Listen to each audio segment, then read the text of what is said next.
Sidang Kabinet Paripurna yang dipimpin oleh Presiden Joko Widodo pada hari Senin 26 Februari 2024 sudah membahas soal program makan siang gratis yang merupakan janji kampanye calon Presiden Prabowo Gibran.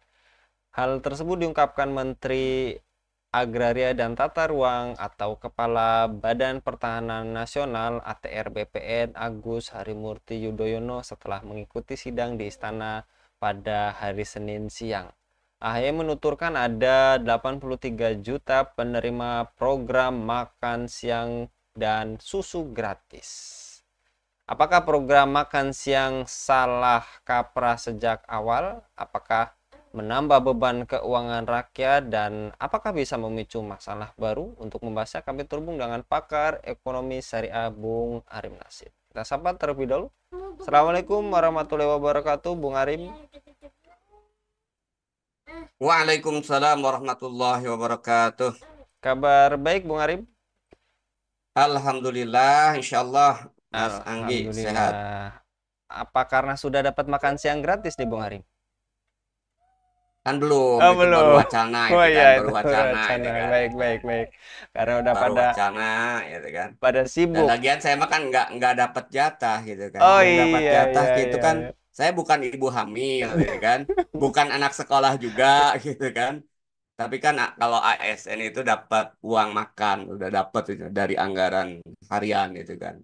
Berarti Gitu. harus diusulkan lansia juga dapat gitu ya, Nah, Bung Arim. harusnya ada Nah, lansia juga ya, itu kan. siap, siap. Baik, Bung Ya. Arim. Dan terkait hebohnya program makan siang gratis yang sudah mulai dirancang, padahal juga sebagian calon yang mengatakan tidak etis dibahas sekarang gitu ya. Karena tadi program yang menyasar kurang lebih 80 juta penerima ini menuai kontroversi dan kritik dari berbagai pihak. Menurut Anda apakah proyek ini bermasalah, Bung Arim? Saya kira secara etika politik ya dan secara anggaran, politik anggaran ini kan belum jelas atau sangat bermasalah berarti kan. Pertama secara etika politik ini kan merupakan program dari calon paslon nomor 2. Dengan dibahasnya pada kabinet sekarang masa Jokowi ini kan semakin mengokohkan seolah-olah Jokowi itu mendukung calon 2 itu semakin menguatkan. Akhirnya kan semakin menguatkan bahwa di balik itu ada kecurangan dalam pemilu itu semakin kuat persepsi masyarakat ya kan. Kenapa? Karena ini kan belum ada keputusan kan dari KPU kan. Belum ada keputusan tapi tiba-tiba anggarannya sudah dibahas. Ini menurut saya secara etika politik ini semakin mengokohkan bahwa ada masalah dengan pemilu itu kan dengan hasil pemilu. Itu yang pertama ya secara etika politik sehingga memang betul ketika ini sudah dibahas seolah-olah sudah menyiapkan dan mengokohkan bahwa paslon nomor 2 yang menang sehingga anggaran makan siang gratisnya sudah dibahas sejak kabinet sekarang gitu kan. Itu yang pertama secara etika politik yang saya lihat. Kemudian yang kedua, secara fakta kaitannya dengan APBN. Ternyata kalau kita lihat, makan siang gratis itu juga sebagian mungkin bisa benar, sebagian juga tidak benar, hoax berarti kan. Sebagian benar dan tidak benar itu apa? Kan kalau kita bicara terkait dengan makan siang gratis kan, asumsi masyarakat ketika diberikan kepada anak sekolah itu kan semua ya kan semua anak sekolah dari mulai TK sampai kemudian SMA itu kan bahkan bisa jadi kalau ditambah dengan ibu hamil dan balita itu kan akan mendapat makan siang gratis sesuai dengan janji kampanye itu tadi ya. Tapi ternyata kan realitasnya itu tidak terjadi itu kan. Ternyata itu bertahap. Bertahap katanya baru akan bisa terakomodir semua itu 2029. Dan kalau saya baca dengan rencana anggaran di kabinet yang sudah dibahas pada sidang kabinet itu, yang dianggarkan itu kurang lebih untuk tahap pertama itu 100 sampai 120 triliun. Dengan jumlah anggaran makan siang 15.000 per orangnya, berarti yang akan terakomodir itu hanya sekitar 8 juta siswa. Sementara jumlah siswa itu kan dari SD sampai dari TK ya sampai SMA itu kan ada 57,98 juta ya kan, menurut salah satu data. Sementara ini baru 8 juta. Belum kalau kita bicara balita. Balita itu ada 22,3 juta. Jadi memang ini juga masih abu-abu sebenarnya berapa yang akan mendapatkan makan siang gratis itu dengan anggaran hanya 100 sampai 120 triliun. Sehingga wajar akhirnya ya hanya sebagian kecil yang akan mendapat makan siang gratis. Itu dari sisi yang akan mendapatkan makan siangnya ya secara praktis ini juga masih nggak jelas kan. Kemudian yang kedua kalau kita lihat sebenarnya nggak benar setelah fakta dan juga janji yang kemudian disampaikan sebenarnya tidak ada yang namanya makan siang gratis gitu kan. Jadi makan siang gratis itu tidak gratis ternyata itu. Kenapa? Karena wacana yang kemudian dikembangkan dan juga mungkin saya kira dibahas dalam APBN, pertanyaan itu dari mana kemudian sumber dana makan siang gratis tadi. Ketika dianggarkan rencananya tahap pertama 100 sampai 200 triliun, itu wacana yang kemudian dikembangkan makan siang gratis itu dananya itu dari pengalihan dana subsidi. Subsidi BBM, subsidi energi itu akan dialihkan, ya kan? Berarti ini akan mengakibatkan kenaikan harga BBM, kenaikan harga gas, kenaikan harga listrik atau energi. Kenapa? Karena subsidi yang kemudian dikurangi digunakan untuk dialihkan untuk makan siang gratis, itu kan? Nah, sehingga kan nggak benar ketika dikatakan ini makan siang gratis. Artinya sebenarnya hanya pengalihan anggaran dari subsidi BBM, subsidi kemudian energi ke makan siang gitu kan. Bahkan kalau kita lihat bicara efek multipliernya itu kan ketika BBM dan energi kemudian cabut subsidinya akan mengakibatkan harga-harga yang lain naik gitu kan. Harga-harga yang lain naik gitu kan. Dan makan siang itu gratisnya cuma satu kali. Sementara masyarakat kan makan tiga kali gitu kan.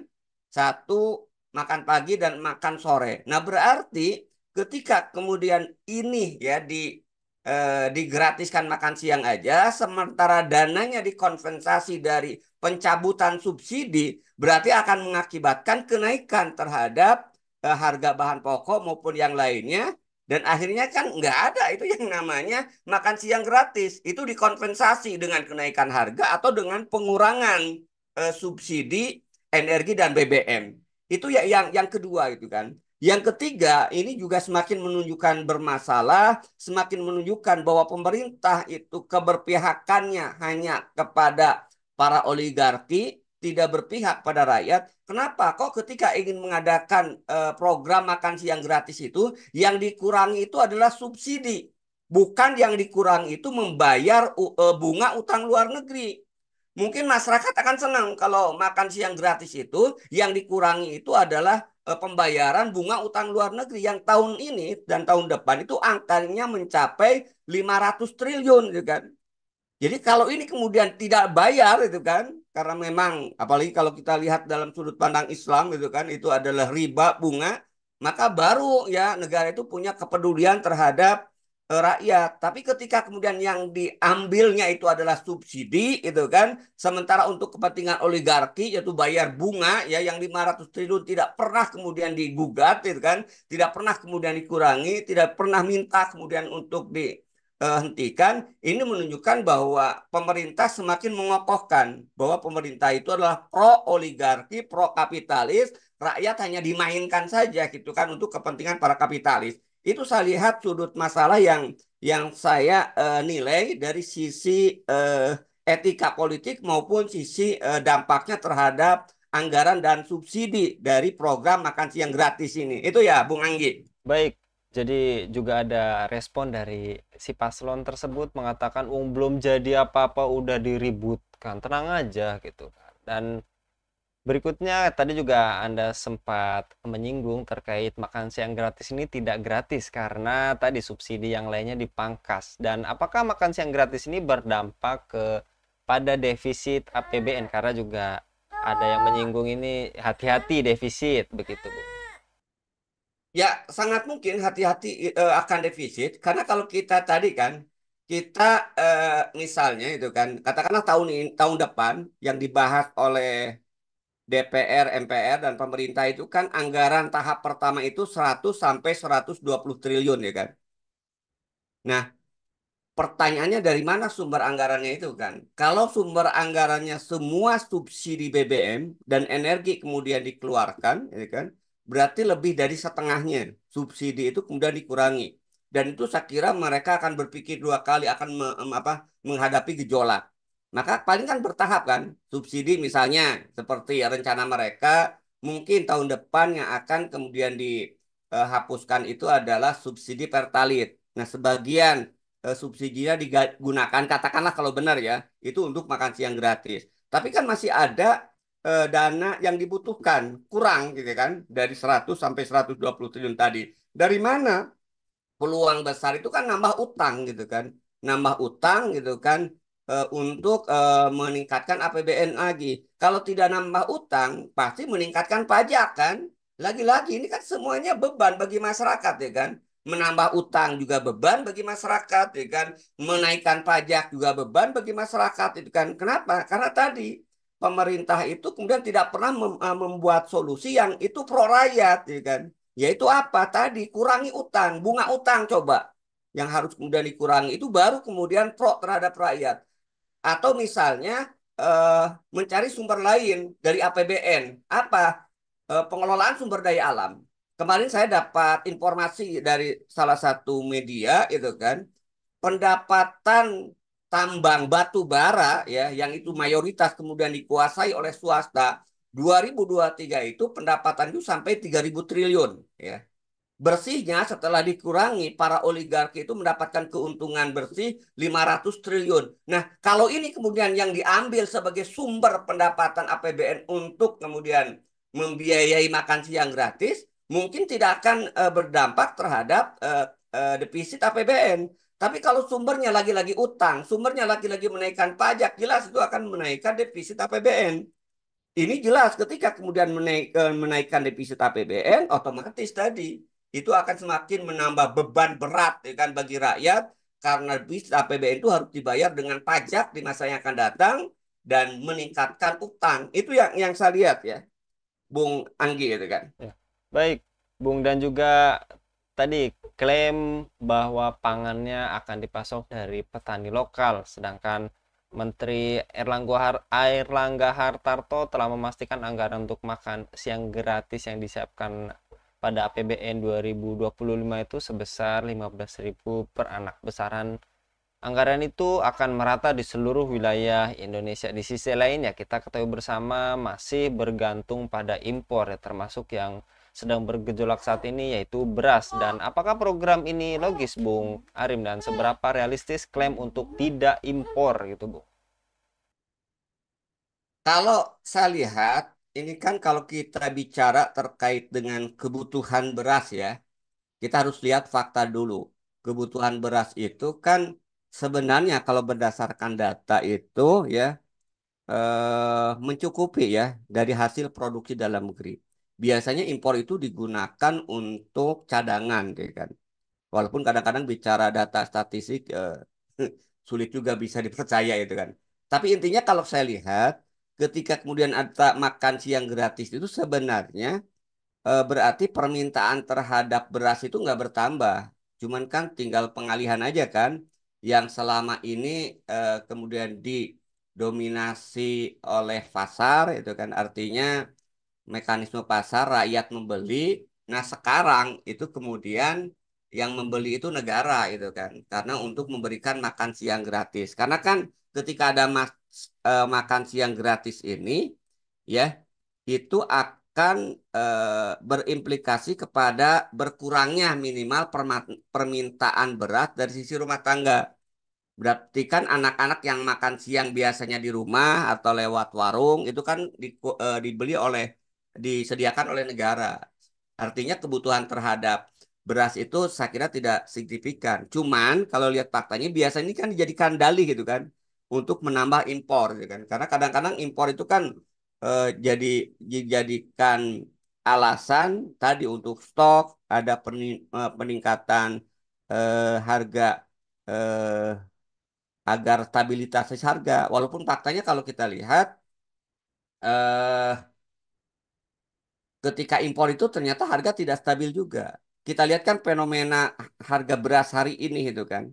Hari ini ketika ada harga beras sampai 30.000 kalau nggak salah saya baca di beberapa daerah itu mengerikan sekali gitu kan. Sampai menyentuh di angka 30.000. Dan kalau saya lihat kan itu bukan aspek apa istilahnya itu, bukan permintaan yang meningkat. Permintaan kan gitu-gitu aja. Artinya permintaan secara keseluruhan. Cuman psikologi aja. Karena ketika terjadi pemilu, kemudian banyak stok-stok di pasar itu kemudian dibeli atau diambil oleh pemerintah, atau kemudian diambil oleh para caleg ya di luar pemerintah untuk bahan kampanyenya, seolah-olah secara psikologis permintaan bertambah.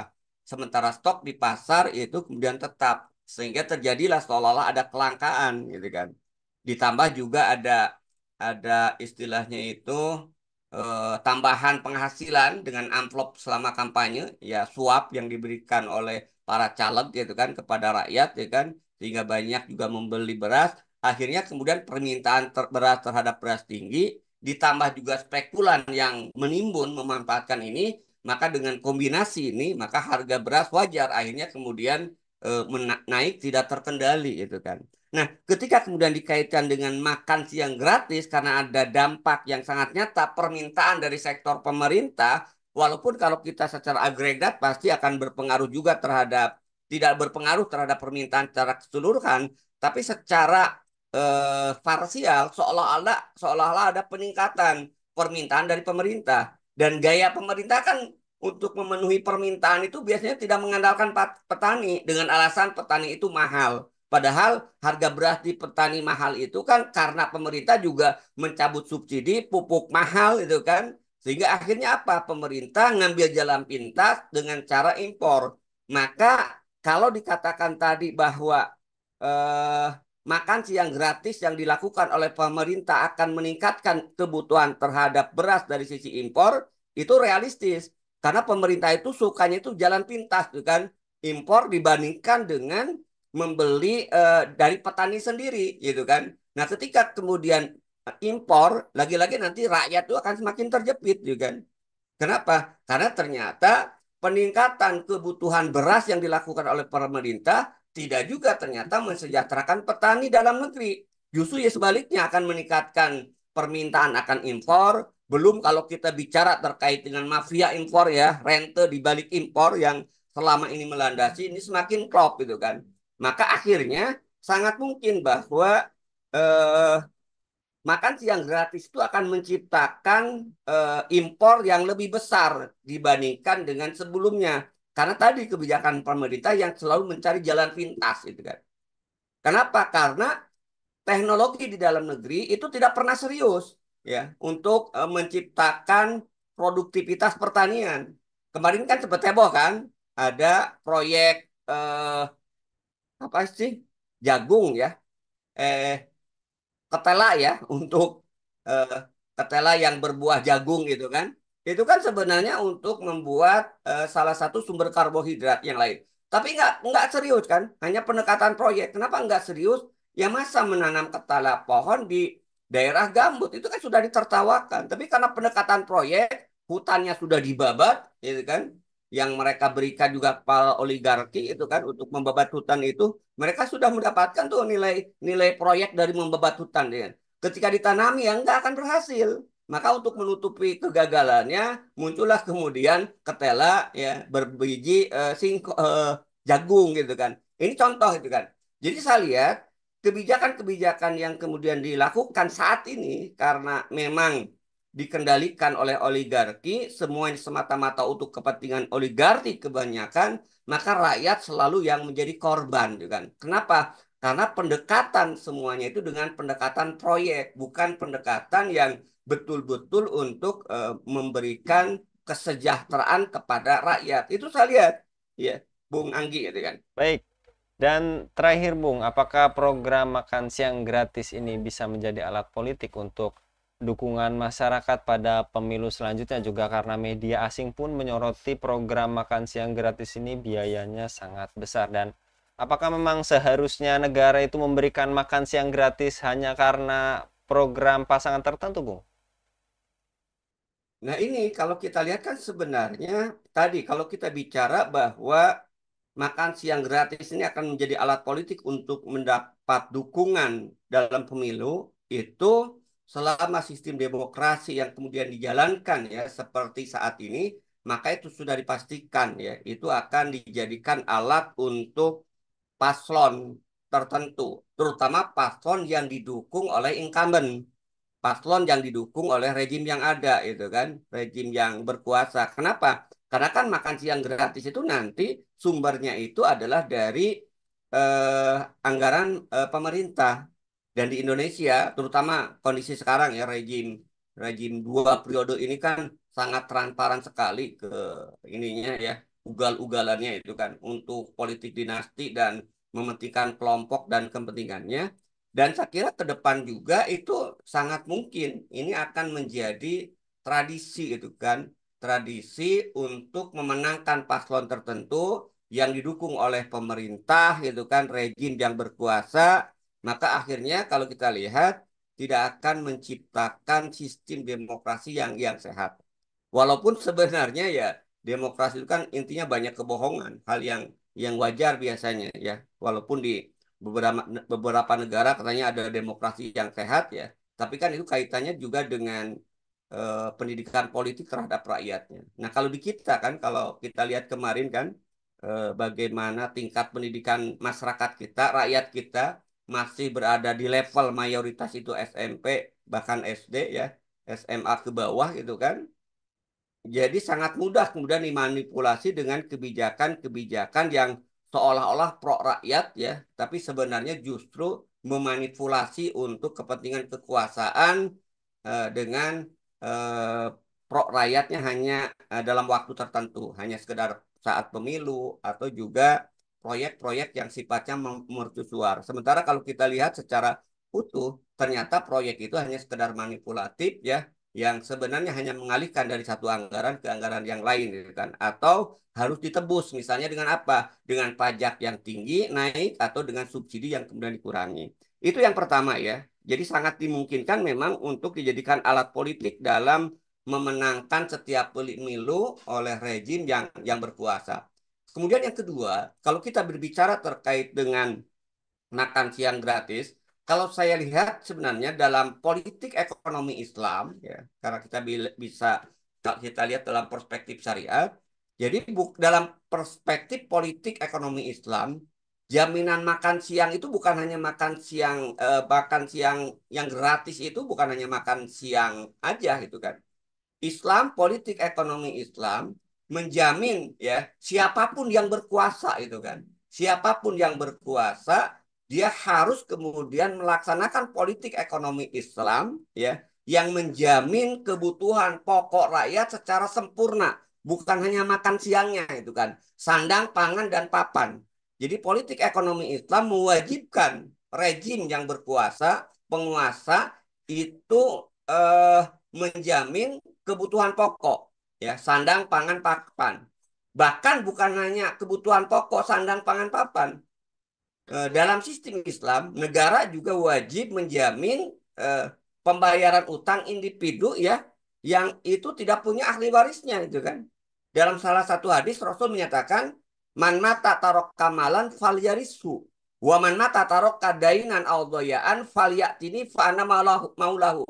Kata Rasulullah, barang siapa yang mati, dia punya utang, punya harta, harta itu bagikan ke ahli warisnya.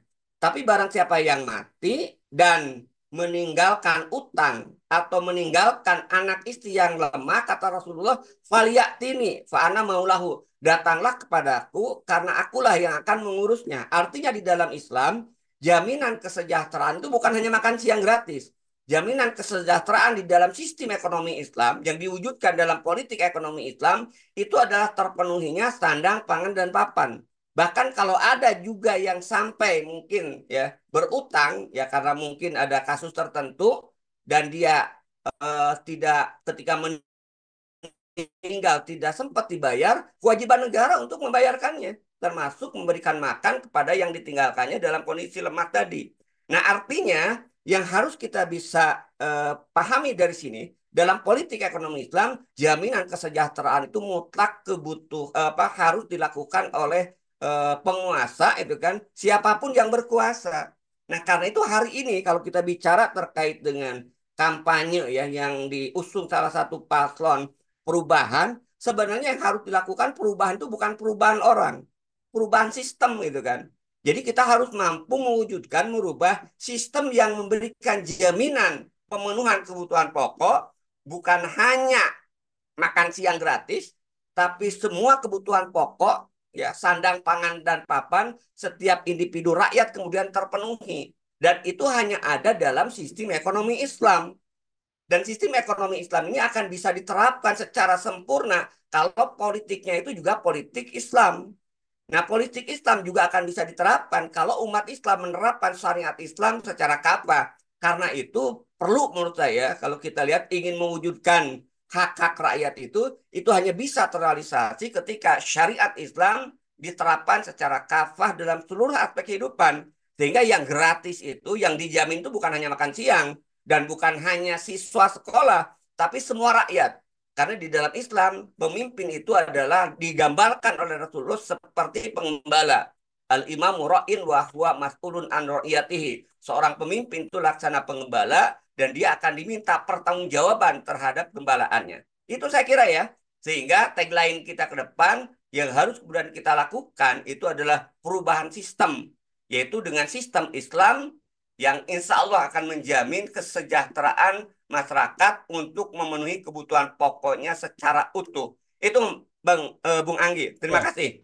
baik, Masya Allah Bung Arim. Jadi penerapan Islam secara kafah itu menjamin bukan hanya makan siang yang gratis gitu ya Bung, tapi seluruhnya dari sandang, pangan, papan, tapi tadi juga Bung Arim sampaikan hingga hutang. Jazakallah sekali lagi Bung Arim, mudah-mudahan Bung Arim senantiasa dilindungi oleh Allah Subhanahu wa taala dalam setiap aktivitasnya.